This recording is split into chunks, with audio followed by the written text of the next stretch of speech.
За сайн байцгаана уу? Та бүхэнд энэ өдрийн мэндийг хүргэе. Манай Wheel of Fortune подкастын 32 дугаар дугаар хүрч байна. Энэхүү дугаараараа Мэлхиний ордны мандалтын part 2 хүрэх болно. Бид нэр ярих болно. За тэгэхээр Мэлхиний ордны мандалтай хүмүүсийн амьдрал руу гараад ирье.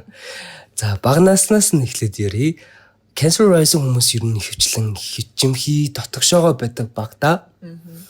За тэгээд ерөөдөө бол багта бас маш их дотооддоо зөрчилтэй байдаг гэсэн үг. Яг өөрийгөө сайн ойлгохгүйгээр сэтгэл хөдлөлттэй гэж юм. Тэгээд ер нь бол дэлхийн ертөнцийг маш их юм аимшигтай, стресстэй, хүнд, хахир, хэцүү, одоо хатуу тийм газар гэж энэ бол хардаг. Тэгээд тийм ч болохоор яг өөртөөгөө яг ингээд байх цаг хугацаа тэр одоо жоох хүмүүстэд маш их юм хэрэгтэй байдаг байсан гэсэн үг. За тэгээд маш их юм одоо төгсөөлөн бодох чадвар маш их юм өндөртэй бөгөөд маш их юм бүтээлч хүүхдүүд гэх юм уу бага насандаа одоо Cancer Rising хүмүүс за тэгээд багасаа эхлээл ерөөдөө бусд хүмүүст анхаарал халамж тавих ёстой гэж боддог байсан болохоор наснаасаа илүү одоо mature буюу төлөвшсөн тийм хүмүүс байдаг. Мөн бас хөө бага наснаасаа л үүрэг хариуцлагыг мэдэрдэг байсан болохоор хүүхэд насаа хангалттай сайн мэдэрч чадаагүй байх магадлал өндөртэй. Тэгэхээр хүүхэд нас гэдэг чи юу вэ? Ингээд ерөөсөө санаа зовхгүйгээр те ерөөсөө юуж бодохгүйгээр зүгээр л инээгээл тоглоол тийм байх ёстой штэ ерөөдөө. Тоглоом инээд. Тэгэд ерөөдөө бол тийм байх ёстой. Тэгэхэд Мэлхиний ордны мандалтай хүмүүс тийм байж чадаагүй байх магадлал маш их юм өндөртэй. Бус хүмүүст анхаарал халамж тавих ёстой. Үүрэг хариуцлага гэдгийг мэдрэх ёстой гэж ер нь бол үтсэн. Ер нь бол энэ талаараа яг материал ордны мандалтай жоохон төстэй гэсэн үг. Бусад санаа тавиад тэгж боддог байсан болохоор өөрөө жоохон хайцсан байж магадгүй. Өөртөө ямар яхан жоохон хамаагүй бус хүмүүст ингээл сайн хандах хэрэгтэй гэж бодсон. За тэгээд бага наснаасаа л ерөөдөө аюулгүй байдлыг мэдрэх хэрэгцээтэй байдаг байсан. Тэгээд тийм ч болохоор том болоод аюулгүй байдал нэгт ордог болсон гэсэн үг. Тэгээд бас багтаа маш их юм мэдрэмтгий хүүхдүүд байсан гэсэн үг. Одоо зарим жоох хүүхдүүд чинь ингээд жижигхэн зүйл болонгод уйлдэн штэ тий. Ер нь бол нэг тиймэрхүү байсан гэсэн үг. Нөгөө зарим хүүхдүүд болохоор зүгээр одоо тоглоо явж байгаа зүгээр ингээд амар шалбарсан ч гэсэн энийгээл явдаг хүүхдүүд байдэн штэ. Зарим хүүхдүүд болохоор зүгээр бүдэрч унчаал уйлдаг хүмүүс байдаг. Тэнгүүд тэр бүдэрч унаад уйлдаг байсан хүүхдүүд Мэлхиний ордны мандалтай хүмүүс байсан байх магадaltaй гэсэн үг. Магадaltaй штэ. Гэхдээ хамгийн гол нь ингээд тэр нь бол буруу гэсэн үг бол биш. Зүгээр л тийм байдаг байсан. Байхаа л гэж хэлж байгаа. Ихтэй л хөвгтэйсэн. Тэгээ тийм ч болохоор бас нэг том болоод бас тухайн сэтгэл хөдлөл нь бас жоохон их гэсэн үг. За тэгэхээр одоо хайр дурлалын хувьд ярьцгаая. За Мэлхиний мандалтай хүмүүсийн хувьд гэх юм бол ерөөдөө маш тогтвортой харилцааг хайдаг. Жохон тийм уламжлалт гэх юм одоо сая ярьсан. 31 дээр ярьсан шиг жохон уламжлалттэй эхнэр нөхрийн яс журам яг ингээд орон гэртээ ямар байдгүй тиймэрхүү юмыг ерөөдөө хайдаг. Хамгийн гол нь сэтгэл хөдлөлөд маш аюулгүй байдлыг хайдаг учраас жоох ингээд хүүтэн сэтгэл хөдлөлөө барь сайн барьж чаддаг тийм хүмүүст татагдах нь илбэг байдаг гэсэн үг. Гэтэ ерөнхийдөө өөрөө бол маш амар романтик хүн дээ. Тэгсэн мөртлөө нөгөө сонирхдаг одоо татагддаг хүн нь болохоор яг өөрөөс эсрэг хүн буюу жоох хүүхэд хүн тийм материал артны шин чанартай хүмүүс татагддаг гэсэн үг. За тэгээд энэ хүмүүс болохоор үнэнч байх гэдэг зүйл маш чухал. Тэгээд мэдээж хүнтэй үерхэж байгаа л тий одоо тэр хүнтэйгээ гэрлээд маш урт хугацаанд харилцаатай байхыг илүүд үздэг. Одоо ямар нэгэн харилцаа нь үерхэж байсан харилцаа дууссан ч гэсэн тэр хүнтэйгээ найз зүүд ч юм уу тий нэг жоохон холбоотой байх гэдэг хүмүүс идэж байгаа юм ситуац үүсгээд жоохон тийм юмд орох гээд жоохон магадгүй. Яг тэгэл угаасаа нүрийг өнгөрсөндөө татагддаг болохоор бас нэг жоохон гэрээ орчиндоо ч гэсэн ерөөдөө нэг хуучны эзүүс ингээд цуглуулад байдаг шүү дээ. Тэгэхээр бас нэг хуучны харилцаагаа ингээд тасалж чадахгүй байх магадлал амар өндөртэй гэсэн бас. Тэгэхээр бас жоохон хэцүү баад. Move on буюу ингээд тааш ингээд өөрийгөө юу ч хийхдээ жоохон таараагаад зү. Гэтэ яг зарим Cancer Rising бол чадах байхаа. Ямар нэг өөр юунаас нь шалтгаалаа тий. За тэгээд Cancer Rising хүмүүст болохоор хамгийн тохиромжтой хамтрагч бол ерөөсөө амар төлөвшсөн, амар сахилга баттай, ажил мэргэжилтээр амар амжилтанд хүрсэн ч юм уу тий. Эсвэл ингээд ажил мэргэжилт амар үнэж. За тэгээд ажил хэрэгч. Амарт ажил хэрэгч. Тийм хүмүүс ерөөхдөө бол маш их сайн зохино. Аха. Тим хүмүүсийг юу л сонирхдаг. Гэтэ шүү дээ миний бодлоор Мэлхий Райсингийн хүнтэй гэрэлж байгаа хүн амар үнэхээр л материал ортны тим амар төлөвлөсөн цахилгаан баттай зан чанар байхгүй л биш бол ерөнхийдөө жоохон хэцүү гэж би боддог. Яагаад гэвэл Cancer Rising нөгөө хүндээ тавих шаардлага нь амар жоохон хатуу байна гэсэн үг шүү дээ. Өндөр байна. Тийм өндөр байна гэсэн. Ерөө яг материал ортны шин чанар байхгүй бол тэр хүн ингээд бүх ингээд шаардлагуудыг биелүүлэхийн тулд ч юм уу ямар их зөв байх боломжтой гэж юм бол би боддог. За тэгээд материал ордноос өөрөөр үхэр охин хилэнц загас мэлхий зэрэг орднууд бас одоо мэлхийний ордны мандалтай хүмүүс таарнаа тохирноо гэж ойлгож болно. Тэгээд мэлхийний ордны мандалтай хүмүүс ер нь бол нэлээд хожуу гэрлэж магадгүй. Ер нь бол хайр дурлалын хувьд маш их юм төгс харилцаа гэр бүлийг бас маш их мөрөөддөг болохоор ч тэрүү бас нэлээд шалгуур өндөртэй байдаг. Тэгээд ерөнхийдөө мэдээж л те тайван намуухан нэг юм яг гоё уламжлалт болцсон нэг тийм гэр бүл байдаг шүү дээ. Аха. Нэг тийм мөртөө төрлийн хайрыг хүсдэг гэж ойлгож байна. Тэгээд бос хүмүүсийн нөгөө хил амаас хол. Аха. Бос хүмүүстийн амар нөгөө гараад байдаггүй. Тийм. Зүгээр л ингээд намуухан, тайван зүгээр л ингээд бит хоёр л болж ивэл болоодоо гэсэн тиймэрхүү юугаар нэг амар нөгөө бусдад бит хоёр гэрсэн, бит хоёр ингэсэн гэдэг нэг амар тэгээд яахгүй гэр тийм гэрлэлтэй харилцаа гэсэн үг.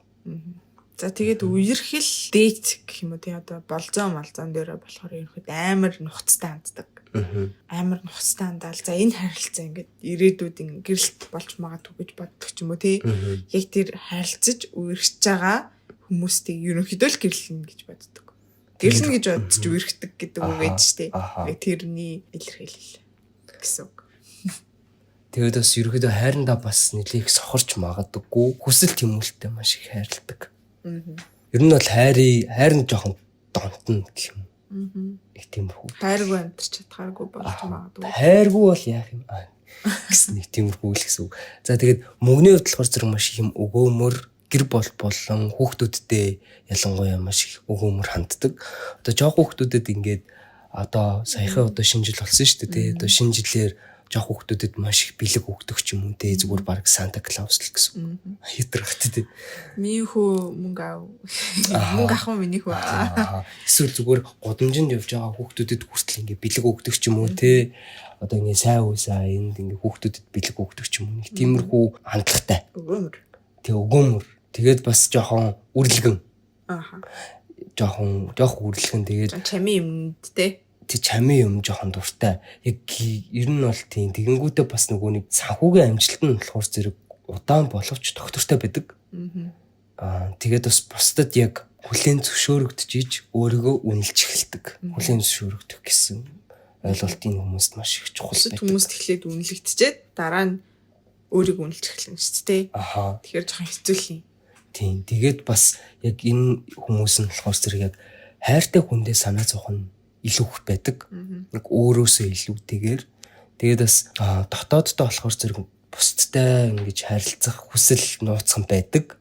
Тэгээд бас бусдад яг өөрийнхөө тухайн юм яриад ч юм уу те асуудлаа яриад ер нь бол тэгжээж яг өөрийгөө эдгэх бас боломж маш их өндөртэй байдаг. Тэгэнгүүт хамгийн чухал нь энэ хүмүүсийг тэгж ярьдаггүй. Ярих юмсан гэж боддог гэж хүсдэг гэсэн мөрчлөө ярьдаггүй. Тэгээд ер нь бол маш их ганцаараа тийм хүмүүс мөртлөө яагаад ч юм хажуудаа нэг хүн жоохон хүсээд идэг тийм. Тэгээд тэрийгээ ил гаргадаггүй. Бас сонь шүү дээ. Бас маш их сонь. Тэгсэн мөрчлөө за энэ хүмүүс нь ерөөдөө амар ой тогтолцоотой амар ухаалаг хүмүүс заяа. Аха.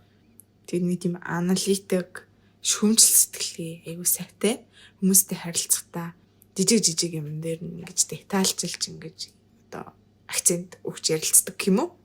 Гэхдээ хит их бодож болоогүй юм санаа зовох хандлага амар их байгаа. Тэгээд ерөнхийдөө маш завгүй байхыг ерөнхийдөө эрмэлцдэг. Тийм хүмүүс байгаа. Тэгээд одоо ямар нэгэн шийдвэр гаргахдаа тэр шийдвэр нь гаргасны одоо давуу тал нь юу, сул тал нь юу гэж ер нь хвчлэн бодож ээж шийдвэр гаргах нь их байдаг. Тэгэхээр ерөнхийдөө маш том болгоомжтой жижиг бүх зүйлийг ингээд анзаарч чаддаг төрлийн тийм хүн байгаа болохоор Тэрнээс болоод жоохон стресстэй гэдэг. Тийм. Гэтэ ерөнхийдөө хүнтэй яаж харилцаа маш сайн мэддэг хүмүүс. Гэж хэлж байна. За тэгээд найзуудын хувьд болохоор зэрэг энэ хүмүүс нэлээх юм урлаглаг, үнэнч, сайхан сэтгэлтэй хүмүүстэй ихэвчлэн нөхөрлөдөг. Найзууд нь тийм зан чанартай байх магадaltaй. За тэгээд амжилтанд хүрэх хүртлээр тэрхүү ажиллаа гэх юм уу эсвэл хийж байгаа зүйлээ 50 бөгөөд маш тууштай хийдэг. Яг технологийн дэвшил мэвшилтэй одоо шинэлэг зүйлсэд болохоор зэрэг яг жоохон хуучинсаг байдлаар ханддаг гэсэн үг. Тэгэхээр нэг амар тэгэж вау ингээ шинэ нуц гарсан юм уу? Вау ингэсэн юм уу гэд тэгдэггүй гэсэн үг. Тэгээд одоо робот гэдэгт ерөөдөө нэлээ эсэргүү ханддаг гэсэн үг. Юу робот вэ зүгээр зүгчлээ байдаг. Юу робот вэ гэдэг ч юм уу тий. Одоо жишээлбэл нөгөө нэг жолоочгүй машин шиг ингээ гарсан шүү дээ. Тэгсэн чинь зарим хүмүүс нэлээ нөгөө нэг эсэргүүцэд байдаг байсан. Тэр нь болохоор зэрэг мэлхинэ ордон маталтай хүмүүс бас байдаг байж магадгүй. Гэтэ яг үгүйсэхгүй тэрийг. За тэгээд ерөөдөө бол ирээдүгөө тийм материалын үндсээр төсөөлөх нь илүү хэлбэг байдаг. Тэг яг энэ хүмүүс нэг найзтайгаа амар удаан найзлдаг бах тий. Багын найз байлаа гэхэд тэр найзтайгаа бүр ингээд баг амьдралын туршил бүр найзлах бах. За тэгэхээр одоо мэдээж гэр бүлсэг орд гэдгээрээ гэр нь мэдээж амар гоё чим байж тараа. Маш ингээд одоо бүхэл тухтай байдлыг бүрдүүлсэн байхаа гэсэн үг шүү дээ. Хамаг peaceful, хамаг инх тайвныг тогтооцсон тийм л газар байгаа гэсэн үг. Тийм ч утгаараа ерөнхийдөө жижигхэн гэрте байх жоохон дуухгүй, аль болох жоохон том, өргөн зайтай. Тэгээд хамгийн чухал нь заяа яг яагаад жижиг байхад дургүй вэ гэвэл бэлхний ордон маталтай хүмүүс чинь нөгөө нэг хуучдын зүйлсийг ингээ хадгалах гал тий хадгалах гал хураах гал тэгэл ингээд том байх гал тэгэж байгаа байхгүй юу. Тэгээ хамгийн чухал нь заяа ингээд нөгөө зүйлийг ингээ хадгалж штэ тий хураач штэ тий тэнгууд гэр ингээ жижигхэн санагдаж штэ тий тэгвэл бас тэрдээ ингээ жоохон стресс нэгсэн. Яа хэр жижиг зай байна гэл тийм гэсэн. Тэгээд бас гэртээ ер нь бол илүү хөнгө зарцуулдаг гэрээ ингэж засах home lifestyle тий гэрээ гоё болгох одоо ингээл нэг жижигхэн ингээл зүйл нь эвдэрчлэг шууд ингээд одоо ингээд шинээр ингээд автог гэдэг ч юм уу тиймэрхүү жоохон үрлэн байх магадлал жоохон өндөртэй. Яагаад гэвэл бас жоохон тансаг зэрэглэлийн бараа бүтээгдэхүүн жоохон өөрөө дуртай болохоор тий нилээ их тийм одоо гоёмсог газар амьдрах дуртай. Төрлийн хүмүүс одоо гүнжил гэсэн үг л тий. Ортонд амьдрах дуртай гэсэн. Тэгээд ерөнхийдөө багахт нь гэр орон жоо амар тавина л тийм нэг тавина л их гэр орон төслөх гэж бодож байна. За тэгэхээр энэ хүмүүс маань нэштэй бас нэг сонирхолтой юм хэм бол гинтийн өв хөрөнгө залгамжлах магадлал ихтэй байдаг. Сонирхолтой. Тэгэхээр гэр орноос нь ч юм уу гэр бүлээс. Энэ нь болохоор зэрэг генет эцэг их нь өнгөрнөө гэсэн бол биш зөө. Зүгээр л одоо жишээлбэл явж байгаад ингээд нэг хүнд ингээд одоо сайхан сэтгэлтэй ч туслаа гэж бодъё л та тий. Тэсэн чинь нөгөө нь ингээд вау чи өөр сайхан сэтгэлтэй юм байна.